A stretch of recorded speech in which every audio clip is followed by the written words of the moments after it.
২-৩ দিন আগে আসলে প্রকাশ করা হয়েছে, সেখানে মাহমুদুল্লাহ রিয়াদের বিষয়টা একদম ক্লিয়ার করে দেওয়া হয়েছে, যেটা এর আগে আমরা অনেক সময় দেখতাম যে খুব অনেক কিছু ক্লিয়ার থাকে না। যেহেতু তিনি সেন্ট্রাল কন্ট্রাক্টে থাকতে চাননি, অনেকটাই পরিষ্কার হয়ে যায় তিনি আসলে হয়তো বা অবসরের একটা চিন্তা ভাবনা করছেন। তার প্ল্যানিংটা কি নিশ্চয়ই আপনাদের সঙ্গে বা আপনার সঙ্গে মানে স্পেশালি হয়তো বা শেয়ার করেছেন।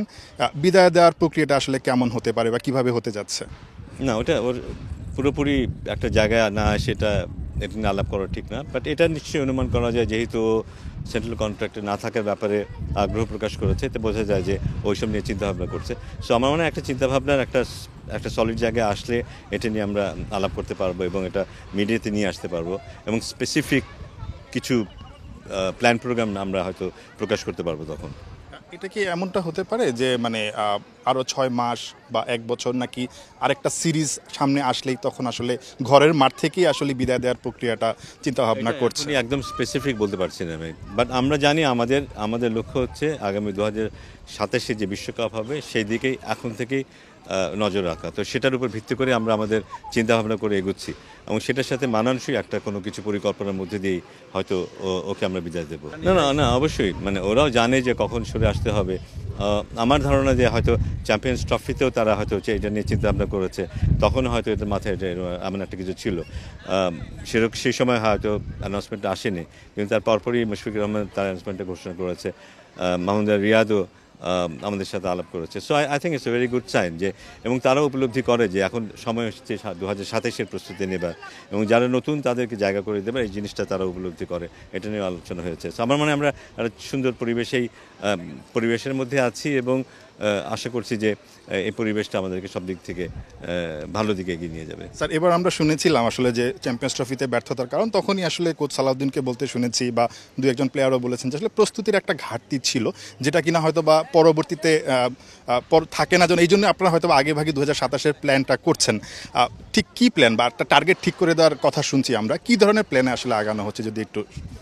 না, প্ল্যান বলতে আমরা ওই যে হয়তো 3 মাস পরে আমরা কী খেলবো সেইটার উপরে ততটুকুর মধ্যে আমরা থাকছি না। 2027 সালে আমাদের প্রয়োজন কী হবে এবং আমরা এখন থেকে নিয়ে কিভাবে এগোবো, সিরিজ বাই সিরিজ আমরা দুটো ডোমেস্টিক সিরিজ পাবো, প্লাস ইন্টারন্যাশনাল অনেকগুলো আইসিসি ইভেন্ট থাকবে, কিংবা কিংবা কিংবা রেসিপ্রোকাল সিরিজ থাকবে। সেগুলিকে আমরা কিভাবে ব্যবহার করব, কাদেরকে নিয়ে ব্যবহার করব, আমাদের টিম ম্যানেজমেন্ট কী হবে, কখন হবে, কোথায় হবে, আমরা ট্রেনিং কিভাবে করব, সেটা কোথায় হতে পারে, কী ধরনের উইকেট আমাদের দরকার হবে, সে সব কিছুই আমরা এখন মাথায় রেখে কাজ করব।